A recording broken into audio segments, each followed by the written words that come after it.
Hi, I'm Tony Nichols, and welcome to Chamber Chat.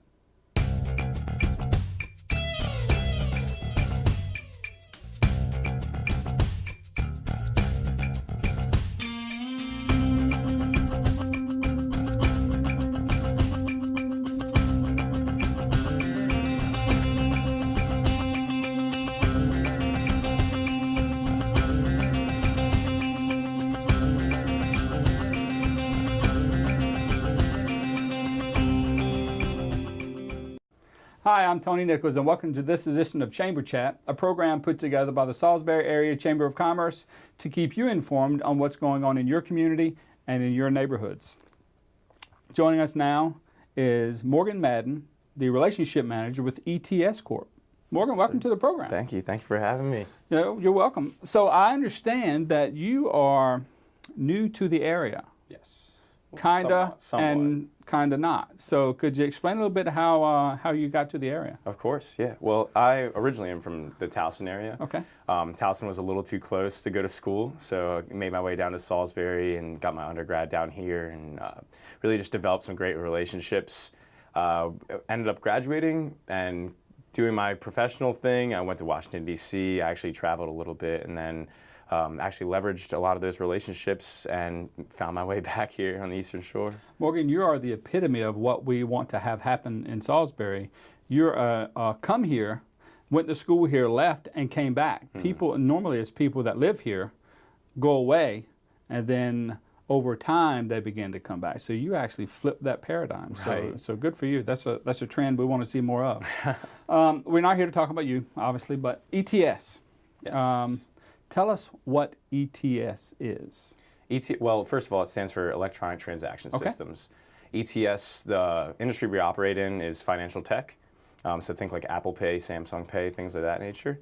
But if we're looking at it on a macro scale, we deal with a lot of golf clubs, country clubs. We're actually the preferred processor for over 9,500 different golf club and country clubs across the U.S. So we deal with high-level clients like Procter & Gamble, Billy Casper Golf, management companies like that.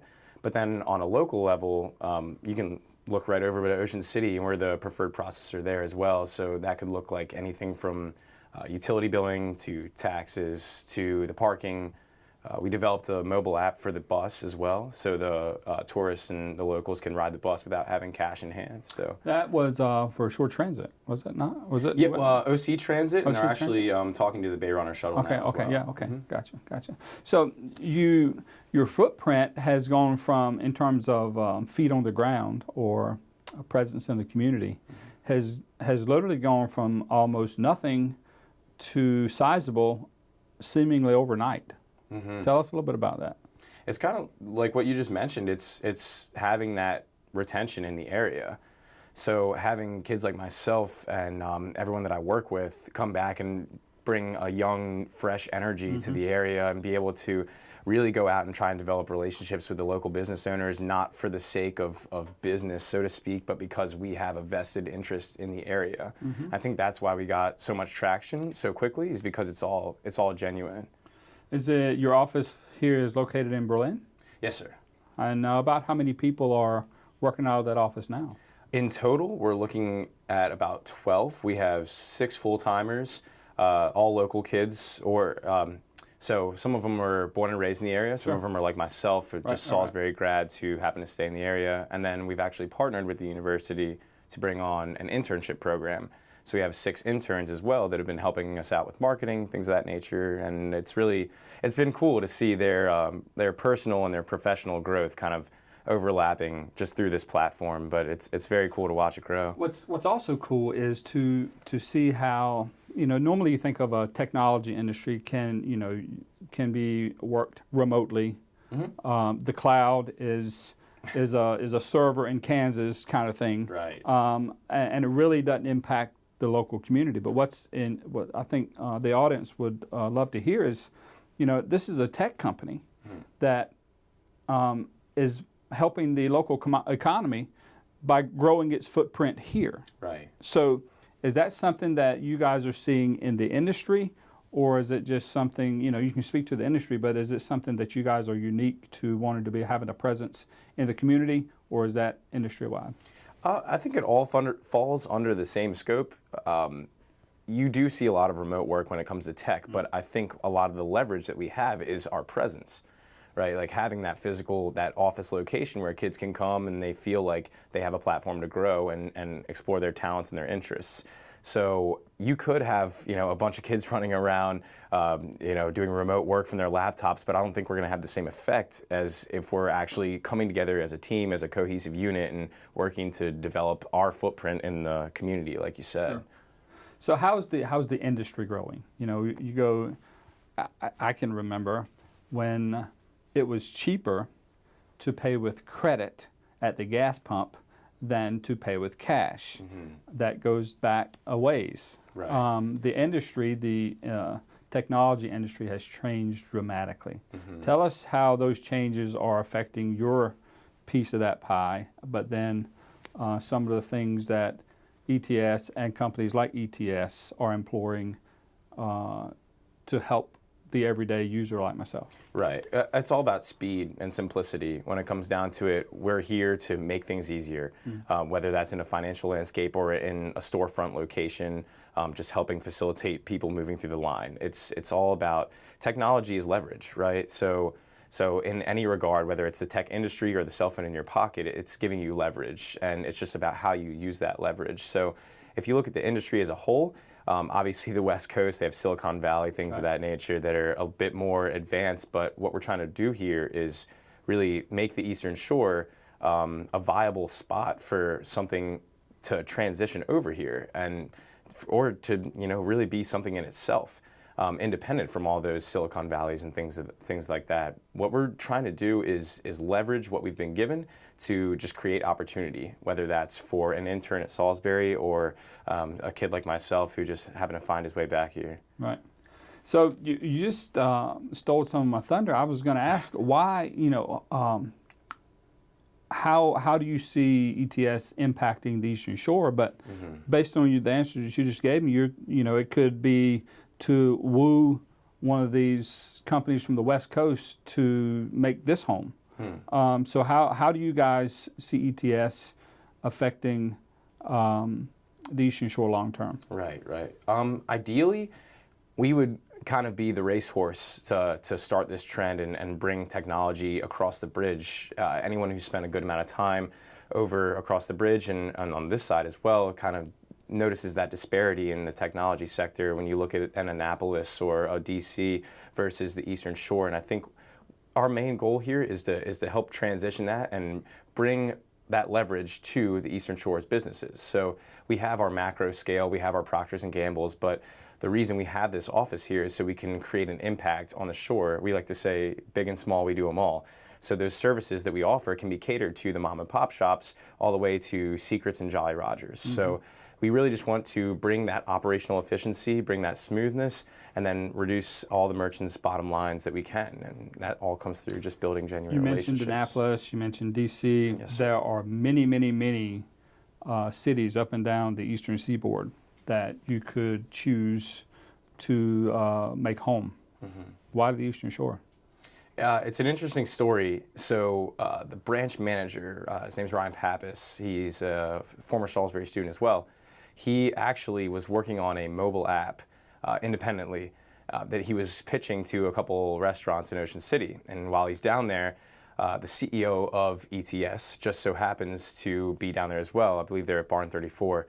Now, ETS's headquarters is based in Ashburn, Virginia, so it might have just been a vacation, it might have just been fate or crossing paths or something, but there he is, right? He sees this guy in Barn 34, he goes up, he pitches him, and he says, "What do you do, kid?" And he gives him the full spiel, and he's like, "That's what I do."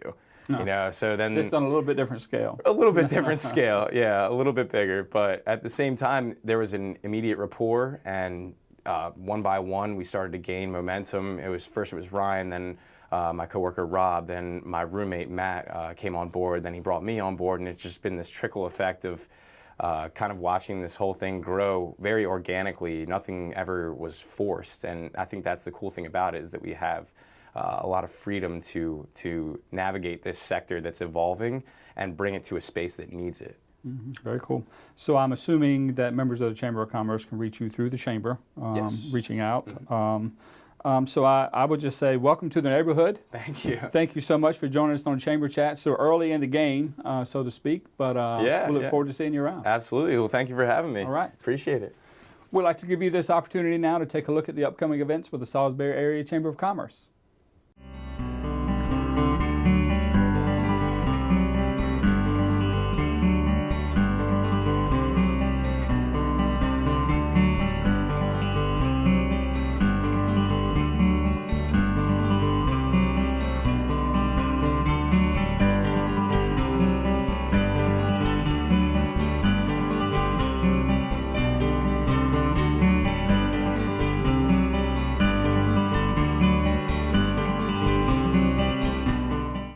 Hi, and welcome back to Chamber Chat right here on Pack 14. Joining us now is Jennifer Layton, General Manager of Layton's Chance Vineyard and Winery. Welcome to the program. Thank you. So the question on everybody's mind is, how does one wake up and decide they want to own a winery? Well, we did it to sustain our family farm because when we came back here was the height of the real estate boom, so getting more land wasn't really an option. And we looked at about 40 different things to do. Wow. And luckily, the four of us just wanted to do one. And a large part of that was put towards, because the state was putting money towards the wine industry at the time, helping to convert crops to grapes because you don't get any fruit for 3 years. Right. So Okay. it's quite an investment up front. So, that answers the question. There's no production, so to speak, for 3 years. Correct. Is that from seed or plants to full matured growth, or from the first harvest? It's from plants. Plants, okay. Like we order the vines, they come, we plant them. And it takes 3 years to mature and start producing fruit. Wow. And even then you're just getting a half crop. Wow. So there's, true to a farmer's life. It is, a lot of prayer, and you're looking at the sky a lot and hoping for the rain. Right. Well, wineries, I think the state had a pretty good vision in mind, because wineries are catching on, so to speak, in Maryland. So how many are there now in Maryland? Right now there are 87. No way. There are not 87 wineries in Maryland. So it's almost doubled since we opened ours 7 years ago. So we should create a tour for wineries. We do have A one. Chamber Chat tour. So wow, I would have never known there were 80. Now, do wineries typically grow the same grapes? What kind of grapes do you guys grow, and why? Well, we started out with all hybrid grapes. So Chamberson and Norton are our reds, and Vidal and Traminette are our whites. And we chose those hybrids because they grow better here. But people don't necessarily know what they are. But they are very prevalent among the whole Maryland wine industry. They call them except for the Norton, which is a little bit more of a Virginia grape, but the others, they're the workhorses of Maryland grapes. I think many of us on the production side of grapes would have the same understanding that Willie from Duck Dynasty had, that you can just go get grapes from the grocery store and make wine out of those grapes. But based on that episode and what you're probably getting ready to tell me, you can't do that. No, there's all kinds of things that they look at before they harvest, like what acidity does the grape have, how sweet is it, what bricks does it have. So it's more of a science than just... I was going to say, it sounds like a science, which is... You can make wine, but whether it's good wine is a different story. So how many... You guys have grown substantially since I first met you. How many acres of land does it take to sustain a winery like Layton's Chance? Well, we actually have 14 acres of grapes in the ground right now, but we are producing more than what we need. Okay. So we sell to other wineries, and for blending purposes, we might buy another grape from, a different winery. So everybody really does a great job of bartering grapes and making sure each winery, to the best that we can, gets what they want. I'm going to go back to the farming analogy. Sounds very much like farmers looking out for farmers, because only farmers know the pain that other farmers have to go through. Would that equate to the wine industry as well? It would, and additionally, though, we're not necessarily competitors, because in the wine industry, a rising tide raises all ships. Sure. You know, you look at the Right. Finger Lakes. Mm-hmm. So for us, more wineries are good. We want the other wineries to be successful. What kind of, I would assume, based on the specific types of grapes that are produced, that particular grape produces specific types of wines. What types of wines do you see in the area, and are those wines typically regionally specific across the U.S.? Well, definitely the grapes that I mentioned, the Vidal, Treminette, and Chamberson, are really regional here. They grow very well here. And so there's different ones where North Carolina's known for muscadine, and Virginia, like I said, has Norton. So there's certain areas that are really well known. New York grows a ton of Concord. There's no Concord grown in the state of Maryland right now, because you economically can't produce it for what you can purchase it from New York. Right. Because of this, the whole supply and demand scenario. So how often do you guys or wineries come out with a new wine? Well, the wine industry is a little different than the beer industry. Okay. Yeah, because the beer industry is every other day. You can, maybe we can make something twice a year. Okay. But for, beer turns around in 6 weeks. So we make everything that we grow in 6 months, and then we make some Concord in the other 6 months. But it's a large upfront investment. Sure. And we've done, we have wines on tap now, just to kind of expedite things, as well as keep things fresh and change those out seasonally. So I think the wines on tap was specifically targeted at the beer drinkers, just because it's a vernacular that they understand. Well, there is one. It's called Imposter, which is a beer-flavored wine. Oh, wow. So that's pretty neat. A beer-flavored wine. Mm-hmm. Is that the first? Is that like an industry groundbreaking thing that you guys have there? Yeah, nobody's ever done anything like it. Wow. And then we also have sangria on tap right now for the summer, and this fall we'll have a peach. So. I'm noticing, and maybe it's just me, but I'm noticing that wineries are becoming the coffee shops of America, in that many people see wineries as meeting places, social gatherings, and destinations, rather than just somewhere to go buy a cool bottle of wine. Absolutely. Because we're small, we're never going to compete on price. Right. So we look at creating an experience when somebody comes out that will make them go out to the liquor store and purchase it when they're not at the winery. But we want them to come out, sit on our porch, enjoy time together, have an event at our place or any winery. A social gathering experience. Right. Yeah, it's totally about the experience more so than it is about anything else. Okay, so I've been to Layton Chance, so I can kind of answer this question. But I'm driving down the path, and I come to Layton Chance. What am I going to see to tie into this experience or destination?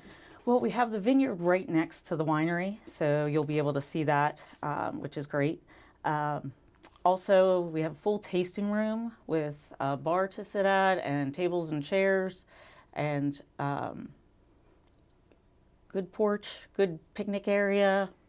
So all the things nature trail. Right. All the things that create an experience, to keep using that word. Well, I like to say we don't just sell wine, but relaxation. There you go. I like it. In a busy world.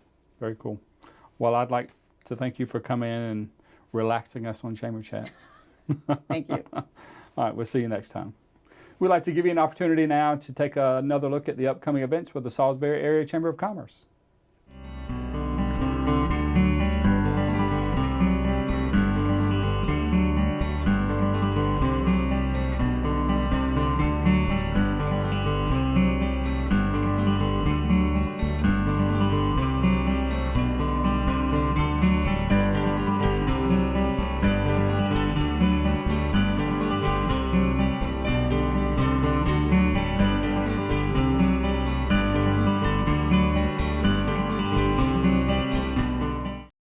Welcome back to Chamber Chat right here on PAC 14. Joining us now is Anthony Darby, CEO of Peninsula Alternative Health. Welcome to the program, Anthony. Thank you so much. Yes, sir. So you're the talk of the town. The company is the talk of the town. Peninsula Alternative Health. Tell us what Peninsula Alternative Health is. So we're going to be a medical marijuana dispensary, a medical cannabis dispensary opening up in Salisbury, Maryland in early September. We're a team of 4 members of different skill sets and varieties. Probably most important and applicable is Dr. Hoffman, who's our clinical director, and myself, CEO. We'll be handling the day-to-day operations. We started our team about 3 years ago through the early application process, and now it's all coming to fruition. And like I mentioned, we're looking for an inspection around August and be opening our doors in September. Wow, that's literally right around the corner. Yeah. So what should the people watching Chamber Chat know about medical marijuana? I think the most important thing is to understand that it does have benefits, and I think from a larger context, medical cannabis is being used since the early 1400s. It's only about 120 years of history medical cannabis wasn't being used, and I think they should know that the folks bringing medical cannabis to their community are doing it in the way that the state has asked us, with using a medical and patient-centric model. This is not going to be a head shop. It's not going to be a pot shop. The folks coming to us are going to be looking to get a medical benefit, improve their quality of life. They're not looking to get high. So it's more of a pharmacy type, atmosphere than agroceuticals. I mean, we're really just using a different method of medicine to help achieve similar outcomes that traditional pharmaceuticals may have failed in or may have accomplished, but with very negative side effects. Well, we only have a limited amount of time, so if I seem like I'm rapid fire questions, I want to get as much information out there as I can. How has law enforcement treated you guys? How's it been working with them? No, I think they were a little skeptical at first when the new laws were passed, as many law enforcement officers were, but we've had a really good response from them. We've been able to work with Chief Duncan, El Disharoon at the State's Attorney's Office. I think they were quite happy. We partnered with Alarm Engineering to make sure that we were putting in the best security system possible and really taking into account, what's out there. There's certainly a risk involved, so we want to make sure that we're on top of it. The Maryland program, as I understand it, is a little unique in that it has a much broader reach than a lot of other programs, certainly programs in close proximity to us. So you look at Delaware's program, New Jersey's program, there's probably 3 biggest differentiators in Maryland's program. It's going to be the qualifications. So Maryland has a much larger patient base of qualifications, PTSD, cachexia, anorexia, certainly side effects from cancer, but then there's also an overwhelming clause that says that anything that a physician feels that can cause a health benefit to a patient, a doctor can write for. So qualifications is one. Quality. The quality and testing in Maryland is much more severe and rigorous than what they face in other states, so our product will be of a higher quality and better. And then quantity. Maryland's put some pretty good limits in terms of how much patients can get on a monthly basis, so our patients will not be capped or feel that there's not enough medicine for them to achieve their health outcomes. Okay. Can people from other states participate in Maryland's program? Yes, there's not a reciprocity. So if you have a card in another state, you can't just join Maryland's program. However, Maryland has written, as long as you have a bona fide patient relationship with a Maryland physician, then you're able to participate in the Maryland cannabis program. So it's the Maryland physician that's the trigger, not having not a card. The state of residency. Right. Okay. Gotcha. All right. I would think for those people that are in need of becoming a client, how do they do that? Because that's the biggest question that I'm hearing is, well, how do you? I mean, do I just get to walk in? How are you going to know? Folks ask us this every day. So Maryland's process is to streamline it. There's 3 areas of focus, okay?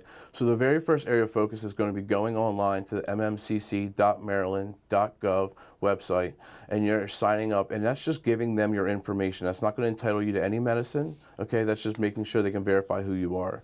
The next step 2, is going and seeing that physician. So you need to see a physician that can actually write you a written recommendation. It's not called a it's not called a prescription. Yeah. It's called a written recommendation. And then once you have that written recommendation from the physician, you've already registered with the state, that's when you can come to us as a 3rd step and get medicine. Okay, so the written recommendation is the /prescription. Yes. Okay, so You have to register with the state, and I'm assuming get your card that you're Correct. registered with the state. You have the option of getting a card or not getting a card. As long as you register with the state, that's all you have to do. The card is optional. It's $50. A lot of patients want to have that for purposes of identification. Then the written recommendation, and at that point, they can come and Yep. see you. Okay. So register with the state, go see a doctor, then you come to us. I'd like for you, if you will, and I know you touched on them some, but if you could go back through the diseases or conditions that there are proven studies done that medical cannabis or medical marijuana will help. Our clinical director could really go through an outline of a lot of them, but I think the one that most resonates with most folks that we hear the most common is chronic pain. Mm-hmm. When folks are experiencing chronic pain, there are options out there, normally an opiate-based pain medicine, or sometimes it's even things like Lyrica or these other pharmaceuticals that have negative side effects, memory loss, sleep deprivation, lots of bad things. I think chronic pain is the easiest one and maybe the most applicable to identify. Medical cannabis can be used as a long-term solution because it doesn't have the same addictive properties, it doesn't have the same concerns that an opiate-based pain medication for a long regimen would have. All right. So how can people find out more? I mean, if you look up medical cannabis, medical marijuana, what's the correct? Medical cannabis. Medical cannabis. I had to correct myself because it's still a change in language, but what you see is it's always been called cannabis from the very beginning. It wasn't called marijuana until they tried to create prohibition around it. Okay. So even I catch myself sometimes, but medical cannabis is the preferred term, and that's really what people should be referring to. So there's tons and tons and tons of information on the internet about medical cannabis. Where can they go to find out more? The start would be our website. Okay. So www.peninsulamd.com, and that's our website. That'll also link you to the state's website if you're looking to register as a patient.